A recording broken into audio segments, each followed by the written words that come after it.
C'est une femme, artiste, entrepreneur, engagée, inspirante et à la personnalité attachante et lumineuse. Ses dessins aux courbes et couleurs marronnées mettent en lumière les peaux noires métissées. Au début de l'été, elle a organisé le vernissage de sa toute première exposition dans Bruxelles, où un public important et divers s'est rendu. C'était un grand succès et je suis heureuse de pouvoir le témoigner.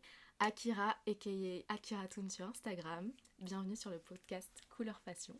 Merci. Je suis ravie que tu sois là, vraiment, pour ce tout premier épisode de mon podcast. Est-ce que tu pourrais te présenter ? Bien sûr. Déjà, merci pour l'intro parce qu'elle était vraiment belle et je la découvre en même temps que vous, du coup. Et pour me présenter, donc, je m'appelle Erika, de mon vrai nom. Akira, ça vient de mon prénom Erika, à l'envers, qui fait Akir et dont j'ai remplacé le E par un A qui fait Akira. Et Toons, parce que les cartoons, c'est que j'aime bien les dessins animés. Et donc, qui suis-je ? Je m'appelle Erika, j'ai 24 ans, depuis peu. Je suis étudiante, encore étudiante en master de la stratégie de la communication et culture numérique à Bruxelles. De mon temps libre, je bosse un peu, je fais du babysitting, je travaille dans une boîte de production d'audiovisuel, je dessine, je regarde des animés, je sors avec mes amis, voilà. Je sais pas quoi dire de plus. C'est déjà très bien. Tu fais tellement de choses différentes.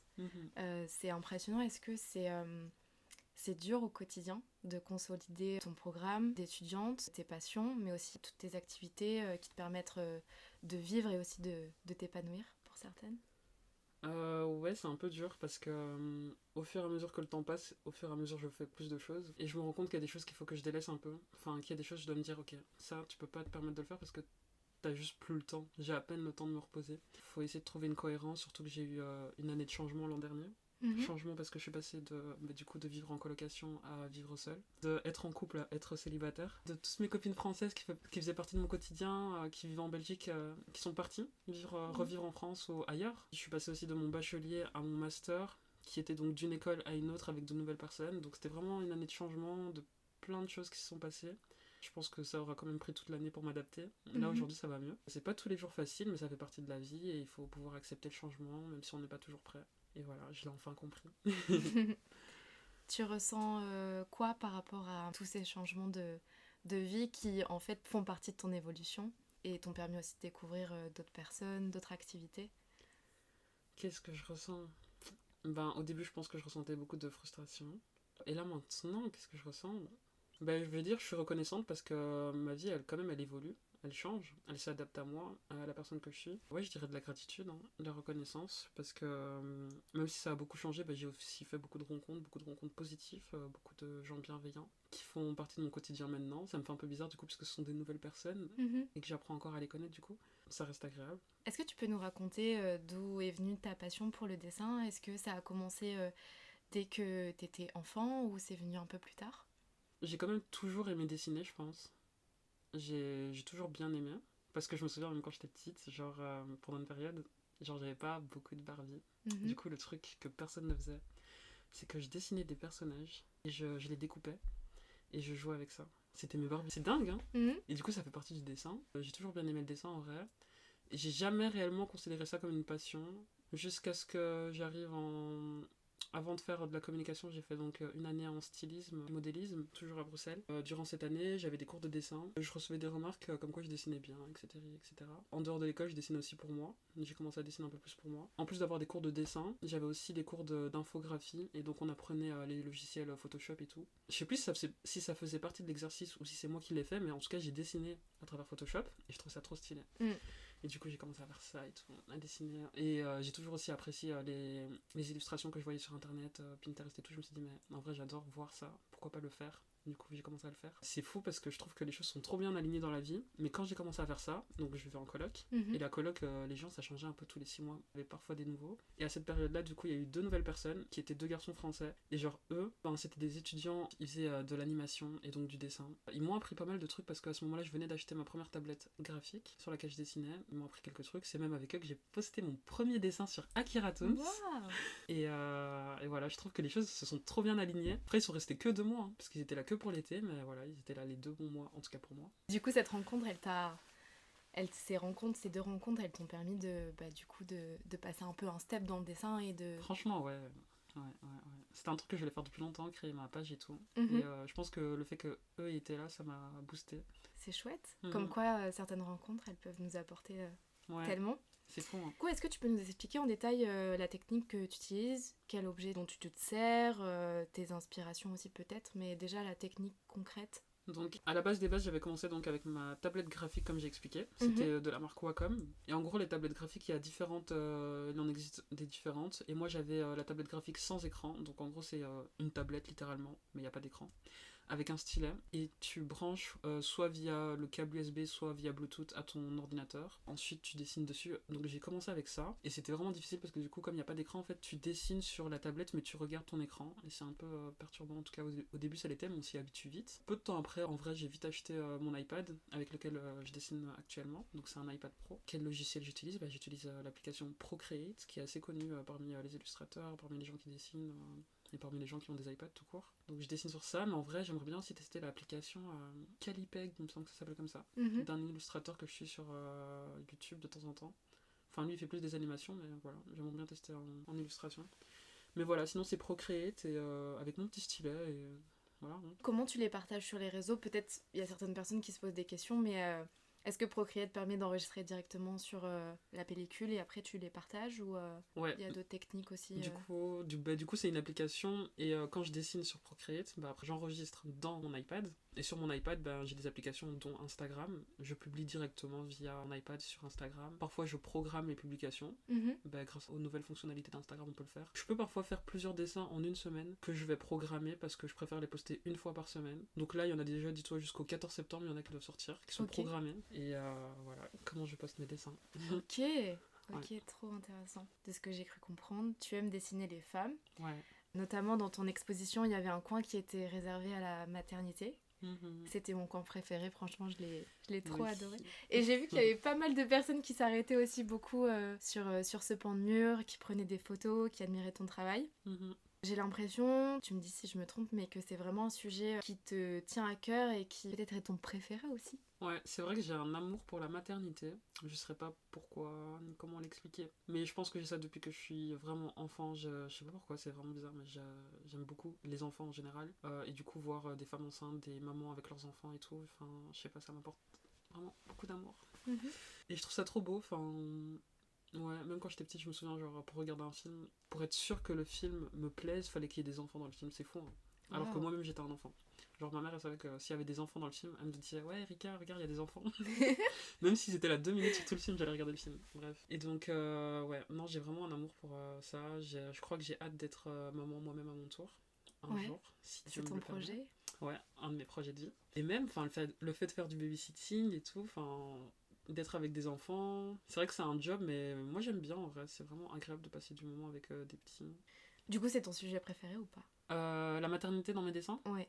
Je pense que oui, parce qu'en vrai il n'y en a pas tant que ça, je pense aussi quand même des dessins de femmes et tout. Mais c'est quand même mon sujet préféré, je pense. Dessiner des femmes enceintes avec le ventre et tout, visible. C'est vrai qu'on les voit souvent le ventre nu et pas habillé. Parce que je trouve ça trop beau tout simplement. C'est un sujet magique, hein, les gars, on se rend pas compte, mais et donner la vie, porter la vie, tout ça c'est magnifique. Et c'est hyper banalisé, je pense. Je suis bien d'accord avec toi. Et du coup, pour rebondir, oui, la musique, c'est aussi un de tes sujets favoris. Et... Dessiner des covers et tout. C'est ça. Dont la tienne. Dont la mienne. Oui, il y avait aussi tout un pan de mur, du coup, lors de ton exposition, qui était réservé aux artistes. Beaucoup d'artistes aussi américains. Quelles sont tes inspirations? Quels sont les artistes que tu écoutes le plus? Ceux que tu aimes dessiner? Peut-être ceux qui ont une DA encore plus intéressante que tu aimes? En vrai, je me rends compte que ceux que j'ai dessinés, c'est pas spécialement ceux que j'écoute le plus. Enfin, ça peut, hein, mais pas forcément.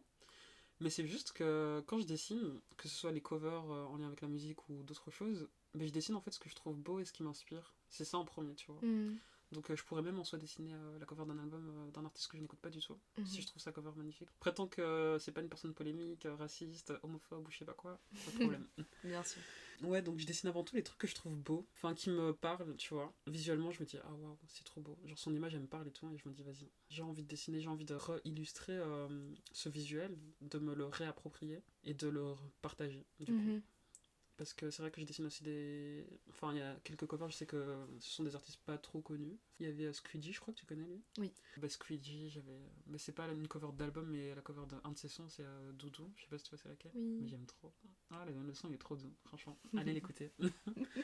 Et comme artiste, il y avait qui encore? Ouais, c'est vrai que j'avais dessiné Solange.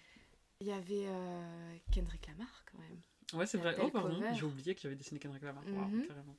Ouais, Kendrick Lamar, j'avoue, j'ai eu un kiff sur lui cette année. Genre, j'ai trop kiffé. J'ai écouté ses sons en boucle, son album, j'ai adoré. Donc, ouais, et même, bah voilà, Kendrick Lamar, certes, c'est une cover d'album, mais sur la cover, il est avec sa famille, il est avec sa femme et ses enfants. Et du coup, bah, il y a encore ce lien un peu avec la maternité, les enfants, la famille et tout, que j'adore. Et je pense que c'est une des raisons pour lesquelles sûrement j'ai dessiné. Je trouve ça trop beau. En plus, quand c'est interprété aussi par un homme, je pense que c'est un peu plus impactant. Vu que les hommes ont tendance à garder leurs émotions pour eux, et là, le fait qu'il se livre dans son album à travers sa cover, qu'il montre sa famille et tout.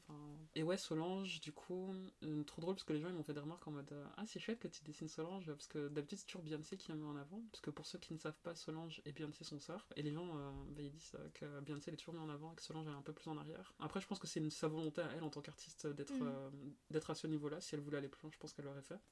Mais en soi, ouais, moi j'avais pas spécialement envie de mettre Solange plus en avant que Beyoncé, c'est juste que j'aimais beaucoup cette cover. C'est un peu un classique pour moi. Et même quand tu suis plusieurs pages de dessin, tu vois un peu parfois les artistes on dessine les mêmes trucs. Donc j'ai déjà vu ce dessin réinterprété plusieurs fois.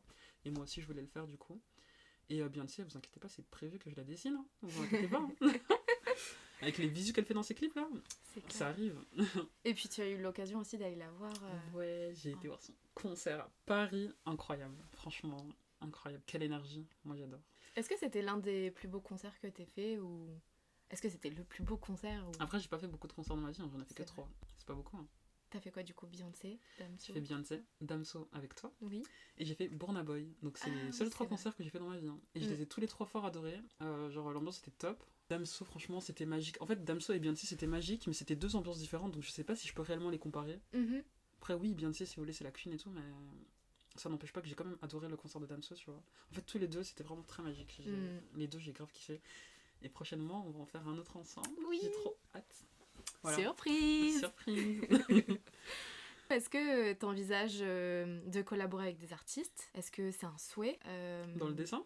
Ouais. Est-ce que tu as envie de peut-être faire la démarche vers certains artistes ou plutôt attendre que certains artistes peut-être viennent à toi? J'avoue que vu qu'à la base des bases, le dessin c'est une passion pour moi et je voyais pas plus. Et c'est juste en postant mon compte Instagram, on va dire que les gens viennent vers moi et me proposent des trucs. C'est là que les collabs elles se font. Mais sinon de moi-même, c'est pas des choses auxquelles je pense naturellement. Artiste dessin, j'en connais pas beaucoup personnellement. Donc oui, évidemment, je suis des gens sur Instagram, mais des gens que je connais pas spécialement. Mais peut-être faire leur cover ou... Ah, dans ce sens-là? Oui. Bah oui, mais déjà avec toi. Bon, à la base des bases, Constance c'est ma pote, ma copine. Je fais juste un aparté du coup. Constance, c'est Bonnie, c'est moi. Ah oui, pardon. Non, mais t'excuses pas. Comme ça, je le dis. Bonnie et Constance, c'est une seule personne. Et c'est ça. Donc pour son anniversaire, je lui avais dessiné sa cover que j'avais redessiné. Donc à la base des bases, j'ai fait ça parce que je trouvais ça très joli. Comme je vous ai dit, moi quand je dessine un truc, c'est qu'à la base je le trouve très beau. Je me suis dit, oh, pourquoi pas le refaire? Et ça ferait un trop beau cadeau. Du coup, c'est ce que j'ai fait. Une très belle déco aussi. Du coup, c'est ce que j'ai fait. Bah, déjà là, on bosse déjà un peu. Est-ce que je peux parler du logo? Oui, bien sûr. Bah voilà, il y a déjà le logo qu'on fait ensemble, enfin le logo de Couleur Passion du coup, qui sera fait par moi. Bon, il a déjà été plus ou moins validé. Ouais, c'est ça. non, c'est déjà à quoi ça ressemble un peu. Vous verrez. Bah en fait, vous verrez d'office si c'est sorti. Je sais que même avec Junai, il m'en avait déjà parlé la première fois qu'on s'était parlé. Il m'avait dit oh trop bien ce que tu fais et tout, bah peut-être que pour un de mes poèmes genre il me demanderait x3. Junai qui est un écrivain du coup parisien et qui partage ses textes sur les réseaux et qui fait aussi de la vidéo. C'est un poète, on vous invite aussi à aller le suivre. Junai Luxure sur Instagram. Exactement. Je fais la pub et tout, ne vous inquiétez pas, il arrive dans les prochains épisodes. Je suis ouverte à toute collaboration franchement, moi si ça peut me permettre de me challenger, de découvrir de nouveaux trucs, je suis grave ouverte, mais de moi-même j'y pense pas naturellement toujours. Bah, après je pense que je commencerai à y penser, vu que c'est des questions qu'on me pose parfois. Du coup. Ouais. Donc pourquoi pas de nouvelles collaborations avec des artistes? Ouais, je suis open. C'est quelque chose qui te plaît, les collaborations? Franchement ouais, parce que déjà entre artistes, parler de nos passions et tout, franchement c'est trop beau. Enfin c'est 2 passionnés qui se parlent, tu vois. Donc même si on fait des trucs totalement différents, bah, toi par exemple la musique et moi le dessin, Mhm. ça nous empêche pas d'être en extase sur des trucs en commun, tu vois, en lien avec l'art. Et j'aime bien parce que bah, en tant qu'illustratrice, bah, je dois essayer de comprendre la vision de l'autre. Et ça me permet donc de sortir de ma vision à moi et de découvrir de nouvelles choses. Et enfin, moi je trouve que ça fait partie de mon évolution d'échanger avec d'autres artistes. C'est une extension de moi. Je vois ça comme ça. C'est beau, une Oui. extension de toi. Donc cette exposition, c'est ta toute première. Ouais. Est-ce que tu as le projet peut-être d'en faire une deuxième, si l'occasion se présente? Si l'occasion se présente, je pense que oui. Après, ça dépendra des conditions. Parce que là, par exemple, bah, j'étais pas forcée d'être là, par exemple, pendant toute l'exposition. Ce qui m'a quand même aidé parce que, comme je l'ai dit, je suis étudiante, j'avais des secondes cesses et en vrai, j'ai pas pu tant que ça passer à l'expo à part le jour du vernissage. Bon, je vais y repasser là la dernière semaine. Donc, oui. Mais voilà, ça va, je pense que ça va dépendre des conditions et de comment ça se fait, de si on me donne un budget aussi, parce que... Et ça coûte de l'argent, hein, les gars. Parce que, ok, c'est bien beau de voir les dessins sur Instagram, mais les imprimer sur une bonne qualité, acheter les cadres, se déplacer pour acheter les cadres, pour commencer à découper les dessins, déjà imprimer dans la bonne taille des cadres, c'est assez compliqué mine de rien, puisque c'est pas toujours, on peut pas toujours imprimer dans les tailles que je voudrais. Le budget aussi pour accrocher les cadres au mur, enfin, c'est pas juste des crochets Ikea, je vous dis. Bon, enfin, je vois pas du tout de quoi tu parles. C'est la vraie vie d'artiste, enfant. La vie d'artiste, elle est incroyable, elle est paisible. C'est trop beau la vie d'artiste. Alors là, Koba, il a grave raison. Non, je rigole. Enfin oui, c'est beau bien sûr, mais voilà, comme dans tout, il y a des hauts et des bas. Mais ouais, bon, c'est plus compliqué que ça en a l'air. Hein. Franchement, c'était un peu galère. Heureusement, j'avais ma cousine qui était là pour m'aider. Le vernissage avait lieu une semaine après mon anniversaire et du coup, elle est restée toute cette semaine-là. La réalité derrière une exposition, des fois, on se rend pas forcément compte en tant que public tout le travail qu'il y a derrière. C'est comme dans le vlog du coup de Léna Situation qui a montré l'envers du décor d'une scène d'Angèle lors d'un festival. Oui. Ouais. Ouais, c'est vrai. Mais après, l'amour que j'ai eu en retour le jour du vernissage, j'étais trop contente, franchement. Et bien justement, je voulais que tu nous parles de ce que tu as ressenti lors de cette toute première exposition où tu as pu rencontrer des gens que tu connaissais déjà et d'autres que tu connaissais pas forcément, qui te suivaient sur les réseaux. Qu'est-ce que ça t'a fait? Qu'est-ce que tu as ressenti en fait en voyant ça? Franchement, c'est trop beau les gars. L'amour, j'ai ressenti de l'amour. On en parlera peut-être après, mais l'amour, c'est quand même mon sujet principal et mon logo de dessin. Donc au tout début, j'avais un peu peur, je savais pas comment j'appréhendais un peu la chose, j'appréhende toujours les choses. Je savais pas ce que les gens allaient en penser. Je me disais, certes, exposition, mais c'est ma première expo, c'est pas si grand. Peut-être que les gens vont pas aimer. Peut-être que c'est pas impressionnant de fou en vrai, par rapport à d'autres expos qu'on peut voir. Et je me dis, bon, bah, peut-être que les gens ils seront déçus. Enfin bref, j'avais peur quoi. Et au final, bah, quand les gens sont arrivés petit à petit, déjà ils étaient tous souriants, ils étaient tous bienveillants, ils étaient tous contents, ils m'ont tous félicité. J'ai reçu des fleurs, j'ai reçu des chocolats, j'ai reçu des petits cadeaux. Donc voilà, j'ai eu des petits cadeaux d'anniversaire de toi et voilà. Et franchement, j'étais trop contente. Les gens, j'aime bien l'énergie que vous renvoyez. Genre, vous êtes grave bienveillants, vous êtes grave adorables. J'ai kiffé. J'ai kiffé la vibe. En plus, j'ai pu mettre. J'avais mis une petite musique, une ambiance de fond avec une de mes playlists. Et du coup, je kiffais encore plus la vibe parce que du coup, je pouvais mettre les musiques que je voulais. Ouais, c'était vraiment toi, quoi. Ouais. Dans cette expo, c'était. Ouais, c'était moi. Toi. De fou. Quel a été ton souvenir préféré de l'expo? Ouais. Sachant que je peux me baser que sur le vernissage. Après, ce que je trouvais vraiment mignon, c'est que tu avais mis à disposition pour faire des dessins. Voilà. Du matériel pour dessiner, un carnet aussi que... Ouais. Ah, j'ai trop hâte de le voir, j'espère qu'il est rempli. En gros, j'avais mis à disposition un carnet de dessins avec, il me semble, de la peinture, des marqueurs... Il n'y avait pas de crayon, mais je crois que c'était des marqueurs. Des marqueurs et peinture. Et en gros, les gens pouvaient soit me laisser un mot, soit dessiner dans ce cahier. Et ce que je trouve trop chouette, c'est que du coup, parce que l'expo durait 2 mois, les 2 mois d'été, ben, j'aurais normalement, si les gens ont joué le jeu, un cahier rempli de dessins et de mots hyper positifs, hyper chaud et tout, que je vais lire. Et voilà, donc ça j'ai trop hâte, franchement. Mais je pense que du coup le carnet, ça sera vraiment l'objet de... Je l'ai pas encore vécu du coup peut-être, le meilleur souvenir. Mais ouais, ce sera ça. Je crois que ce sera le plus beau souvenir que j'aurai du vernissage. En vrai, meilleur souvenir, je crois que c'est quand les gens commencent à arriver, parce que ça m'a vraiment fait chaud au cœur. Il y avait des gens... En plus, j'ai revu du coup des gens du secondaire aussi un peu. Mais ouais, c'était de voir des gens avec qui j'étais pas spécialement proche être là et pourtant me donner autant d'amour, franchement, ça m'a fait vraiment beaucoup de... C'était quoi les émotions que t'as ressenties? Je sais pas comment décrire cette émotion, c'est de l'amour, je pense, non? Aussi de la fierté? Ah, de moi-même? Oui. Je sais pas si je dirais fierté. Ouais, peut-être. Genre, est-ce que je suis fière de moi? Est-ce que tu es fière de toi? Oh là là. Ouais, en fait, je sais pas parce que je vis toujours plus, tu vois. Ok. Là, je suis choquée. Genre, ouais, je suis quand même fière de moi, je sais pas. Parce qu'à la base, c'est pas un projet que j'ai réalisé par moi-même, dans le sens où on est venu vers moi me proposer ça, tu vois. C'est vrai. C'est pas genre un truc que je me dis depuis des années en mode ah, un jour dans ma vie je ferai ça. Là, peut-être que j'aurais été fière parce que c'est un truc, tu vois, que j'aurais accompli et qui était une volonté qui vient de moi. Après, évidemment, j'ai d'autres projets dans ma vie que j'aimerais peut-être réaliser par rapport au dessin, hein. Mais je les garde pour moi pour l'instant. Je me dis l'avenir est plein de surprises, donc je sais pas si je les réaliserai ou pas, mais si je le fais, je trouve que ce serait chouette. Est-ce que t'as des rêves? Est-ce que t'as des rêves en lien avec le dessin? Ou pas forcément? Genre là, à l'instant T, c'est quoi allez, le top 3 de tes rêves pour ces prochains mois et En lien avec le dessin, du coup? Pas forcément. C'est réussir mon année. Waouh. Obtenir mon diplôme. Ouais, c'est un rêve à réaliser. Ouais, enfin finir l'école, ça c'est un rêve. Waouh. J'ai trop hâte. Les gars, j'ai 24 ans, ça fait 24 ans de ma vie que j'étudie. Et genre toute ma vie, j'ai connu que ça, c'est quand même fou, hein. Ouais, j'ai hâte de finir l'école. De perdre ton statut entre guillemets d'étudiant et t'as hâte de quoi? De pouvoir gagner ta vie, de pouvoir d'arrêter les cours et de commencer vraiment à faire des choses concrètement. C'est plus ça. Franchement, j'ai hâte de plus n'être qu'une étudiante. Certes, je suis pas qu'une étudiante, mais la majeure partie de ma vie dépend de mes études, tu vois. Genre, je programme ma vie en fonction de mes études, en mode ah, je peux pas faire ça parce que j'ai cours. Ah, je peux pas faire ça parce que ça. En plus, j'ai des cours du soir, j'ai des cours le samedi, enfin, j'ai pas de vrai week-end. C'est horrible. C'est horrible. C'est vraiment un emploi du temps super chargé. Ouais, donc. T'arrives à avoir du temps pour toi? Tu sais que pour une période, non. Surtout cette période de changement, là, l'année de changement, parce qu'il y avait trop de choses et je savais pas, j'étais pas encore adapté à ça parce que j'ai mes cours. Je peux avoir un cours le matin, par exemple, 2 heures de cours le matin. Ensuite, j'ai la journée. Ben, la journée, tu fais quoi? Déjà, tu vas manger, tu vas te reposer un peu, vite fait. Ensuite, j'ai recours le soir, de 17h30 à 21h. Et ça arrive des jours où, après mes cours, j'ai un babysitting juste après. Je vais au babysitting, je rentre même pas chez moi, je dors là-bas. Ensuite, le matin, je rentre chez moi, enfin, je dépose les enfants à l'école, je rentre chez moi. On pourrait se dire, c'est ça mon temps libre, les heures de la journée, mais non. Parce que, entre-temps, ben, j'ai des travaux à faire pour les cours. Parfois, ben, j'ai des commandes de dessin. En fait, j'ai plein de trucs à faire que je fais durant ce peu de temps libre. Et même le fait de vivre seul, ben... j'ai un appartement à gérer, à nettoyer, enfin voilà quoi. Et vu que j'ai pas de vrai week-end, donc j'ai cours le samedi en journée et le dimanche évidemment, Dieu merci, j'ai pas cours. En tout cas, ça c'était mon horaire de l'an dernier. J'avais pas cours 3 jours semaine, sauf que ces 3 jours n'étaient pas collés.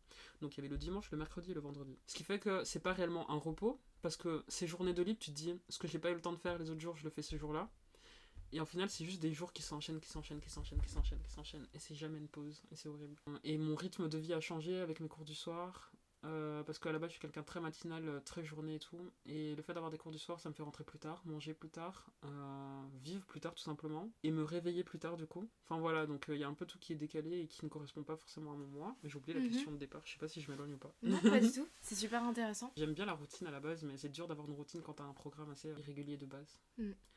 Plus le cercle dont je fais partie. Mais après, c'est volontaire de ma part de faire partie de ce cercle parce que je voulais justement avoir entre guillemets un passe-temps, une passion, un truc que j'aime bien faire. Pas que j'aime pas mes cours, hein, parce que je suis quand même passionnée par ce que je fais, sinon j'aurais dû arrêter.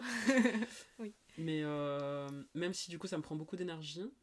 En quoi ça consiste exactement ce cercle? Le cercle dans lequel je suis, donc le Kilimandjaro. Cercle panafricaniste, c'est un cercle étudiant, comme dans tous les cercles on fait des activités entre nous surtout. On fait parfois aussi des activités avec des gens hors du cercle. On a dû organiser des soirées. Il y avait des événements qui devaient avoir lieu mais qui n'ont pas eu lieu cette année et les dernières années, peut-être à cause du Covid aussi.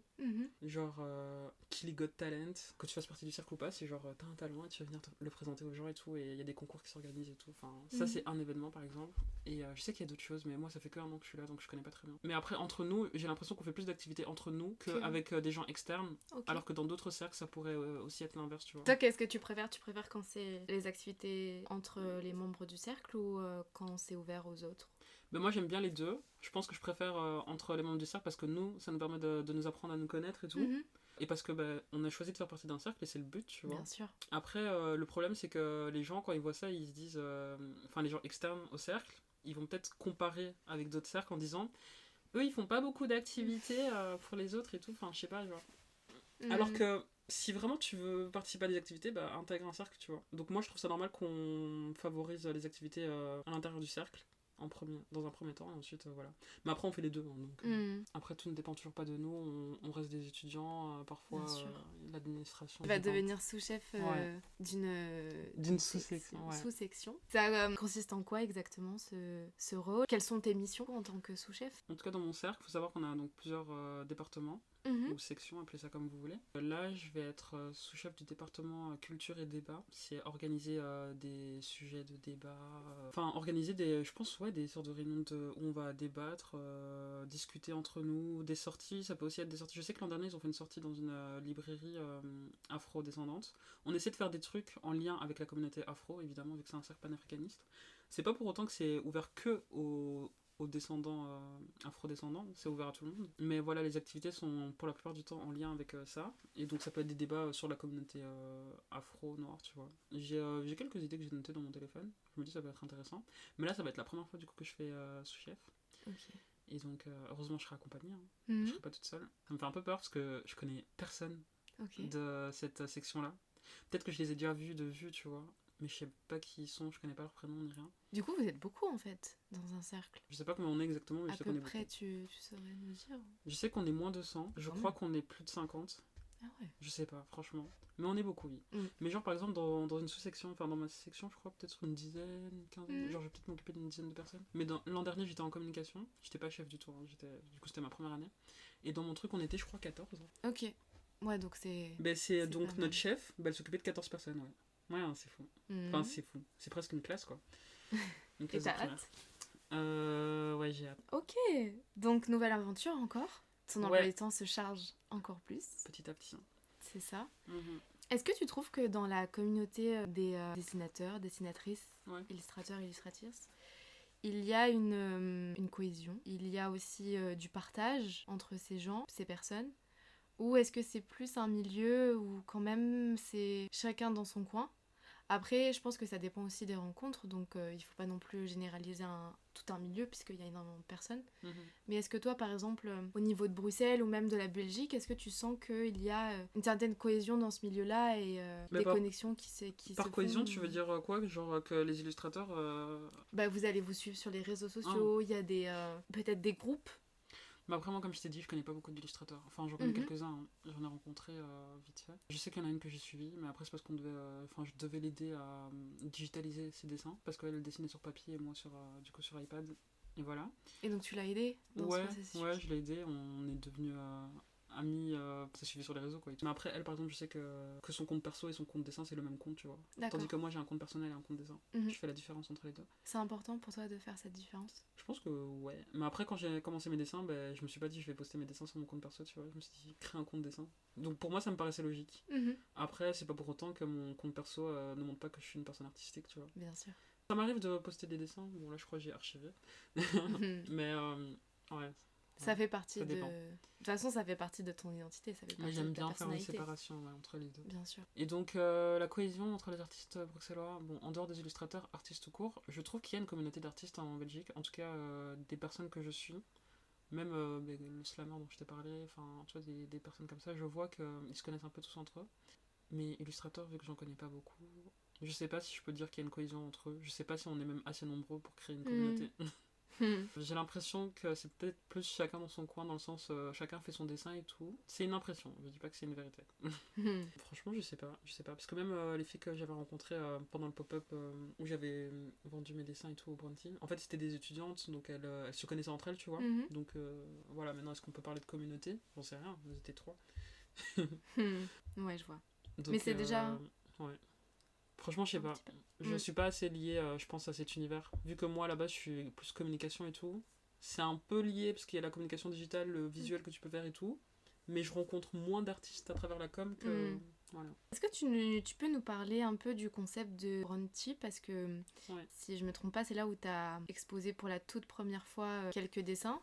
Bronty, c'est une plateforme en ligne qui en gros vend des produits créés par des femmes noires. Donc ça met en avant les femmes noires. Bronty, ça a été créé par 2 sœurs, Mélissa et Soraya, qui sont 2 femmes noires françaises. Elles ont fait plusieurs pop-up dans plusieurs villes, Anvers, Bruxelles. Donc oui, comme j'ai dit, elles mettent en avant les femmes noires, les créations des femmes noires, parce qu'elles sont elles-mêmes des femmes noires. En fait, moi, je les suivais sur Instagram, justement à travers l'une des filles qui fait du dessin aussi, dont j'ai dû digitaliser ses dessins. C'est grâce à elle que j'ai connu Brandy, parce que ce sont des amis à elle.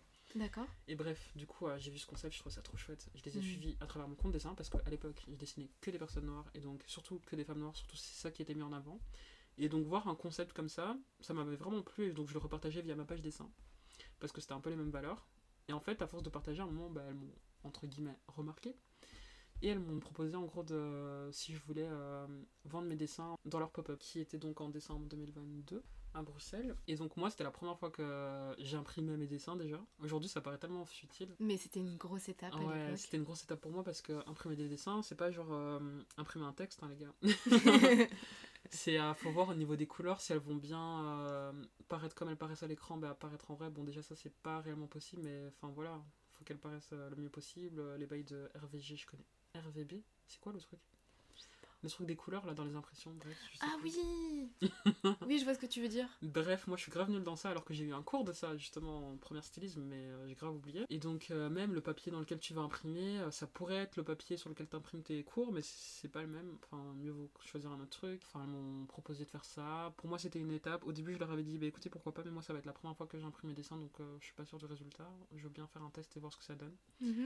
Et elles ont été grave gentilles, grave chill, grave bienveillantes. Franchement, elles aussi, elles dégagent trop une bonne vibe. Mais tu les as rencontrées de toute façon. Oui, bien sûr. Elles sont trop... Moi, j'ai adoré.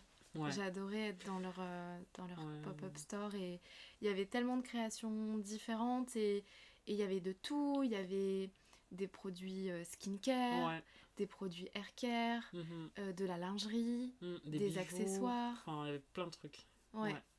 Et tout était... créé par des femmes noires. Super beau. Mais chacun avait son style. Et c'était ça encore qui était encore plus intéressant. C'est qu'il y avait vraiment le style et la personnalité de chacune de ces femmes qui étaient mis en lumière et qui étaient mis aussi en avant à travers les stands différents du... Ouais, c'est trop beau, franchement. Mais voilà ce qu'est Brandy. Si vous voulez en savoir plus, elles ont une page Instagram ou tout simplement vous pouvez aller sur leur site web. Enfin voilà, c'est incroyable ce qu'elles font. N'hésitez pas. Vous ne serez pas déçus. Donc en fait, les réseaux sociaux, ils t'ont permis d'avoir aussi beaucoup de connexions. En fait. En vrai, c'est les réseaux sociaux. Hein. Ouais. Et après, le bouche-oreille. Parce que grâce à Brandy, du coup, il y a plus de personnes qui sont... Enfin, j'ai, on va dire, découvert des personnes m'ont découvertes. Enfin, ça va dans les deux sens. Et donc, j'ai eu mes premiers clients. Mes premiers clients... Donc encore une étape de passé. Ouais, franchement. Les tout premiers... Quand je dis premiers clients, je pense pas aux personnes qui ont acheté mes dessins, mais je parle des personnes qui m'ont demandé des dessins personnalisés. Et donc eux, les tout premiers, c'était un couple, trop mignon. C'était un couple que j'ai pris en photo dans le pop-up même, et je les ai pris en photo, et ensuite j'ai illustré leurs photos, et donc après eux, bouche à oreille, ils ont parlé de moi à des connaissances à eux, ce qui a fait que j'ai rencontré d'autres personnes, que j'ai d'autres clients, si je peux appeler ça comme ça, j'ai d'autres connexions qui se sont faites grâce à ça. Donc c'est les réseaux sociaux et le bouche à oreille en vrai. Okay. Je pense que c'est ça beaucoup. Les rencontres, qu'elles soient digitales ou dans la vraie vie. Est-ce que t'as un artiste comme ça préféré? Un artiste que t'admires sur quasiment tous les points et qui t'inspire au quotidien? En lien avec l'illustration? Pas forcément. Aïe, question difficile hein, quand même. Parce qu'un artiste c'est hyper large. Oui. Comment Beyoncé. Pourquoi? Alors, je sais qu'il y a les gens qui adorent Beyoncé et les gens qui détestent Beyoncé. Et si vous n'êtes pas d'accord avec moi, tant pis pour vous. Mais bref, Beyoncé, je l'aime beaucoup. Pourquoi? Parce que je trouve que c'est une femme hyper inspirante. Genre, on va pas dire elle est partie de rien, mais ouais, elle a un peu fondé sa carrière. Enfin, c'est une femme forte, c'est une femme puissante. Elle est, je sais pas, je l'admire. Sa voix, enfin, tout. Franchement, tout. Après, évidemment, ça reste un être humain, elle a des défauts comme tout le monde. Je suis pas le genre de personne qui va non plus, qui va aussi aller me renseigner sur la vie privée des stars, donc je connais pas toute sa vie. Oui. Je connais des détails évidemment, mais pas tout. Franchement, j'aime beaucoup sa musique qui me parle, il y a des sons qui me parlent plus que d'autres. J'aime beaucoup sa voix. Le fait que ce soit une femme avec une voix grave, faut le dire, elle a quand même une voix grave, c'est pas une voix aiguë quand elle chante. Et moi, je suis une fille qui a une voix grave, et donc on m'a souvent fait la remarque, ça a failli être un complexe. Ça a été un complexe quand j'étais plus jeune. Ah ouais? Surtout au téléphone, là, imaginez le podcast, mais bon, je m'en fous, maintenant je me suis adaptée à ma voix. Elle est très belle ta voix. Merci. Mais, enfin, ouais, je pense que quand t'es une fille dans cette société, c'est un peu dur d'avoir des traits dits non féminins. Donc une voix grave à skip, c'est pas féminin. Et de voir Beyoncé avec cette belle voix grave et tout chanter, enfin, moi j'admire. Et du coup, même quand je rechante ses sons, bah, j'aime bien aller dans les mêmes tonalités qu'elle. Je me dis, waouh, c'est trop beau, tu vois. J'aime bien le chant aussi, mine de rien. Et c'est ça qui me fait aussi, qui m'a fait accepter ma voix. C'est le genre de femme où tu diras pas la femme de Jay-Z, mais plutôt. Beyoncé. Déjà, ouais, tu dis son prénom directement et tu diras le mari de Beyoncé. Tu vois, enfin. Et pas l'inverse. Ouais, voilà. Moi, je trouve que, franchement, elle motive sur plein de points. Enfin, je sais pas, elle donne de l'espoir un peu et voilà. Comme j'ai dit, évidemment, elle a ses défauts, mais je vais me centrer sur le positif pour ça. Ok. Voilà. Quand t'as commencé à la décrire, t'as dit que Beyoncé était une femme forte. Ouais. Et on a eu... Tu savais, de toute façon, je le sens venir. J'ai envie de partager cette discussion parce que je la trouve tellement intéressante. Vas-y. Et ton point de vue m'avait tellement chamboulée. Mais... Dis-nous. Est-ce que toi, tu te considères comme une femme forte? Et cette question est très orientée parce que toi et moi on sait, mais vous allez le savoir aussi. Est-ce que pour toi c'est quelque chose, c'est un compliment? Ou est-ce que au contraire, cette expression femme forte, il cache beaucoup de choses assez négatives? Ouais, il a un envers du décor, quoi. Donc femme forte, un truc qu'on m'a souvent, une caractéristique qu'on m'a souvent attribuée, que je n'apprécie pas qu'on m'a attribué, parce que pour moi, quand on me le dit, c'est pas un compliment, même si je sais que quand les gens le disent, ils le disent avec beaucoup de bienveillance, ils disent waouh, après tout ce que t'as vécu, bon, pour ceux qui connaissent mon histoire personnelle un tout petit peu, ils se disent t'es une femme forte et tout, je viens de loin, blablabla. C'est entre guillemets, entre grandes guillemets, gentil, mais non, je le prends pas comme un compliment. Pourquoi? Parce que en fait, à force de dire aux femmes que ce sont des femmes fortes, leur dire tout le temps waouh, t'es grave une femme forte et tout, j'aimerais trop être comme toi. Enfin, c'est des mots qu'on m'a dit, tu vois. Je le prends pas mal, mais je le prends pas bien non plus spécialement, parce que quand vous dites ça à une femme, ça veut dire quoi? Qu'on doit toujours être solide, toujours se montrer fort, toujours... En fait, quand vous attribuez le mot femme fort à quelqu'un, ça veut dire qu'on peut pas être vulnérable, tu vois. Ou si on est vulnérable, ben on est plus fort. Et du coup, est-ce que c'est mal si on est vulnérable et qu'on est plus forte? Enfin, tu vois. Et donc je me dis, quand vous dites à une personne vous êtes une femme forte, et ben n'oubliez pas que derrière femme forte, vous voyez que ce que la personne accepte de montrer, tu vois. La façade. Ouais, et derrière, cette personne, elle a sûrement souffert, elle a sûrement vécu plein de choses, et elle en souffre sûrement encore, c'est juste qu'elle le montre pas, et comme elle le montre pas, les gens se disent waouh, quelle femme forte, tu vois. En fait, non, derrière une femme forte, n'oubliez pas qu'il y a surtout une femme vulnérable qui s'y cache, une femme qui a ses traumas, qui a ses difficultés, qui a ses blessures. La vie, elle est pas facile pour tout le monde, enfin voilà. Et c'est bien beau d'être en admiration envers les gens, mais faut pas non plus trop les idolâtrer ou leur dire toi t'es quelqu'un de fort. Tu vas y arriver, je sais que tu peux le faire, t'es fort. Non, moi aussi j'ai mes difficultés, moi aussi j'ai mes phases de ça va pas, moi aussi, j'y arrive, mais vous savez pas ce que je fais pour y arriver. Et parfois être seul dans l'obscurité, pour nous c'est pas ça synonyme d'être fort. Et pourtant les gens ils nous disent c'est ça être fort, alors que tu sais pas comment je suis quand je rentre chez moi, tu vois. Ça se trouve je suis tout sauf forte. Il y a des gens ils se suicident et vous êtes en mode waouh, on peut être en mode waouh, elle avait montré aucun signal qu'elle allait se suicider ou des trucs comme ça, tu vois, et pourtant... C'est ce genre de gens chez qui vous allez dire vous êtes des femmes fortes, alors qu'au final ils souffrent dans leur vie, tu vois. Bref, tout ça pour dire, j'aime pas trop le thème femme forte, qu'on me le dise. Après, oups, Beyoncé si je lui ai dit. J'imagine qu'elle aussi elle a vécu ses traumas. Mais non, c'est pas non plus une chose que je dirais à quelqu'un en tant que compliment. Je dirais jamais consciemment à quelqu'un t'es une femme forte, non. Si je vois quelqu'un qui est en difficulté et tout, je préfère plutôt lui dire tu peux y arriver, ou on est là pour t'aider, ou des trucs comme ça, tu vois. Mais dire à quelqu'un t'es une femme forte, j'ai l'impression que c'est lui imposer cette face de tu es forte. Donc tu vas forcément y arriver, et tu vas pas craquer, c'est pas possible pour toi d'être vulnérable ou d'être faible. Exactement. Et il se passe quoi demain si je craque, tu vois? Il se passe quoi? Je suis plus une femme forte, vous décorez une nouvelle facette de moi alors qu'elle a toujours été là en fait. C'est chaud, hein. Je sais pas si je me suis bien exprimée sur ce que je voulais dire, si vous avez compris la face cachée du femme forte, mais voilà, c'est pas vraiment un compliment, les gars. J'ai compris, et c'était... Moi, j'ai trouvé ça super intéressant, parce que déjà, on entend beaucoup d'expressions femmes fortes, je trouve en tout cas, dans mon entourage, ou même dans notre société, quand il y a une femme qui est mise en avant et qui a eu énormément d'épreuves dans sa vie, il y a toujours même quand tu vois des articles en titre « femme forte », machin. Et quand toi, tu as parlé de cette vision-là, ça m'a complètement retournée. Et je me suis dit, mais putain, mais elle a raison, quoi. C'est peut-être pas interdire la vulnérabilité de quelqu'un ou les failles de quelqu'un, mais c'est beaucoup les minimiser. Ouais, un peu, en fait. Ouais. Et du coup, ça fait partie de tes complexes. Le fait qu'on t'appelle... femme forte ? Femme forte, et que du coup, c'est comme si on invalidait ta vulnérabilité. J'irais pas jusqu'à dire que c'est un complexe. Non, c'est pas un complexe. Oui, c'est un trait que je n'aime pas. C'est un trait que je n'aime pas qu'on m'attribue.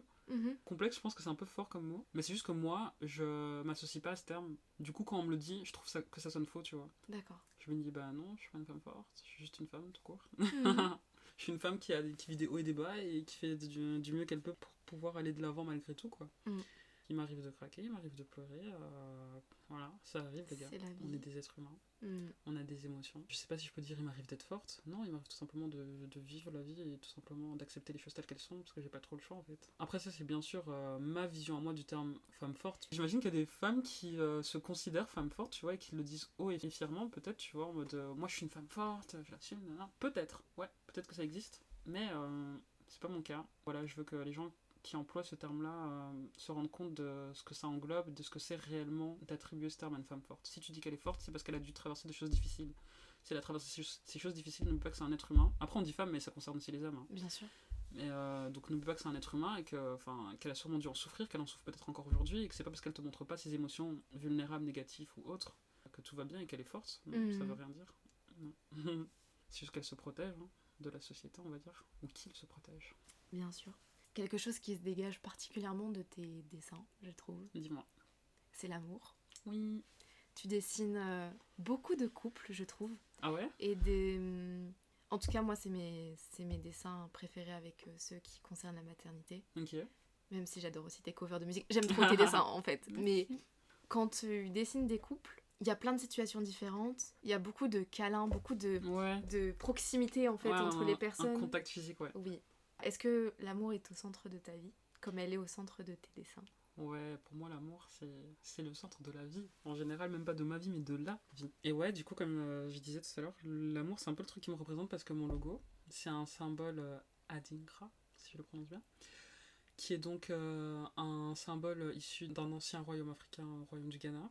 Et donc il y a plusieurs symboles qui existent, qui ont chacun leur signification, et celui que moi j'ai choisi, il signifie la force de l'amour, Power of Love. Je ne saurais pas dire comment j'ai choisi que ce soit mon logo, mais en tout cas je sais que depuis mes tout premiers dessins il est là. C'est ce qui me représente ou ce que j'essaie de dégager à travers mes dessins, parce que pour moi l'amour c'est essentiel dans toutes nos interactions, dans nos échanges avec les gens, avec nous-mêmes, peu importe. Et j'essaie en fait de dégager de l'amour, de la bienveillance, de l'encouragement, si je peux dire ça comme ça. Parce que à travers même les publications que je peux repartager en story et tout, je vais partager des choses un peu good vibes, qui vont un peu aider les gens à être mieux, tu vois. Qui envoient des énergies positives, tout simplement. Et aussi parce que ça fait partie de ma personnalité en temps normal. Je pense que pour moi c'était une évidence, ou même je l'ai fait peut-être même sans m'en rendre compte, et c'est après que je me suis rendu compte qu'en fait, tout était lié à l'amour. Et donc les couples et tout aussi, ouais, j'aime bien l'amour en vrai. Donc j'aime bien voir l'amour, et comme l'amour on le voit particulièrement à travers des couples, c'est peut-être pour ça que je dessine pas mal de couples aussi. Est-ce que l'amour a aussi une place importante avec tes amitiés ?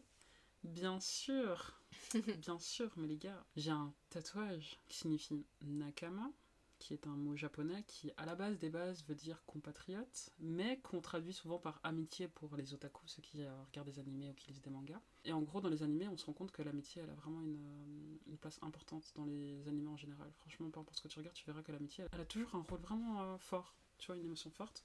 Et pourquoi j'ai fait ce tatouage ? Parce que pour moi, les amitiés, c'est hyper important, parce que pour moi, les amis, c'est la famille qu'on choisit. Pour moi, si demain j'ai des enfants, les gars, tonton et tantine, hein.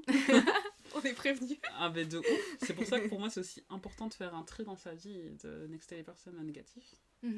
Négatifs, les personnes qui ne correspondent pas à toi, qui ne te correspondent pas. L'amour, pour moi, c'est partout. C'est partout. C'est partout autour de nous. Après, c'est à nous de choisir de le propager ou pas. C'est à nous de contrôler nos émotions et de se dire parfois, quand une personne va mal ou te répond mal et qu'elle évoque des émotions négatives en toi, de te dire peut-être que c'est parce que cette personne, elle va mal.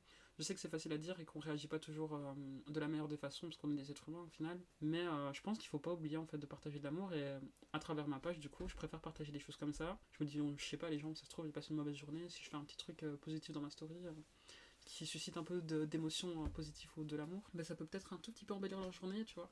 Oui, bien sûr, les amitiés, c'est hyper important. Vraiment très important. Donc voilà. Écoute, merci beaucoup pour cette discussion qui était enrichissante, pleine de bienveillance et d'amour. C'était un vrai plaisir d'échanger avec toi. Plaisir partagé. Et c'est tout pour le tout premier épisode du podcast Couleur Passion. Bisous. Bye.